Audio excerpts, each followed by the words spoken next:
उद्यापासून राज्याचं अर्थसंकल्पीय अधिवेशन, सरकारच्या चहापानाच्या कार्यक्रमावर विरोधकांचा बहिष्कार। अर्थसंकल्पीय अधिवेशन देखील विरोधी पक्ष नेत्यांविनाच होणार। राज्य मंत्रिमंडळाची बैठक सुरू। मुख्यमंत्री फडणवीसांसह उपमुख्यमंत्री सुनेत्रा पवार आणि शिंदे उपस्थित। बैठकीनंतर महायुतीची पत्रकार परिषद। अधिवेशनाआधी विरोधकांच्या पत्रकार परिषदेत पवारांच्या राष्ट्रवादीची गैरहजेरी। सरकारला दिलेल्या पत्रावर ठाकरे सेना, काँग्रेस आणि पवारांच्या राष्ट्रवादीतील माजी आमदाराचीही सही। शरद पवार पुण्यातील रुबी हॉल क्लिनिकमध्ये 2 दिवसांसाठी ऍडमिट। अस्वस्थता जाणवू लागली, त्यामुळे उपचार। प्रकृती स्थिर। डॉक्टरांची माहिती, 15 दिवसात दुसऱ्यांदा पवार रुग्णालयात।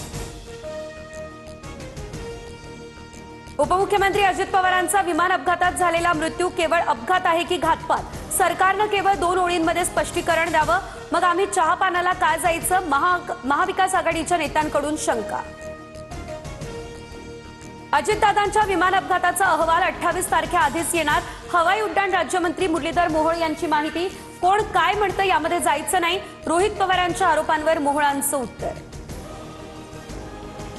ठाकरे बंधूंच्या युतीत आलबेल नसल्याच्या प्रश्नावर संजय राऊतांचं नो कमेंट्स। ठाकरेंच्या शिवसेनेने मनसेला स्वीकृत नगरसेवक पद देणं टाळलं, त्यामुळे युतीत वाद निर्माण झाल्याचीही चर्चा।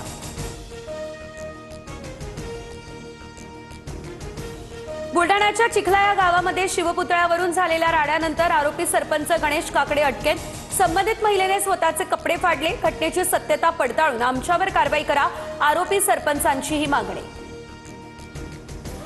उद्घाटनापूर्वी मुंबईच्या मेट्रो 4च्या खांबांना तडे। घाटकोपरच्या आरसीटी मॉल जवळचा हा व्हिडिओ व्हायरल।